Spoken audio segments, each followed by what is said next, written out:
This video details the new Bitzer 2T.2Y compressors.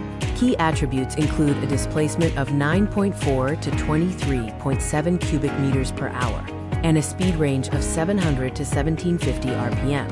Here is a close-up of the nameplate for the Bitzer 2T.2Y compressor with serial number 1,674,602,791. It shows the displacement and speed specifications. This image displays the nameplate for the second unit, serial number 1,674,602,792, confirming the same specifications and model type. The complete setup is shown here, featuring two compressors mounted on a sturdy metal skid. This configuration provides a powerful, dual-unit system.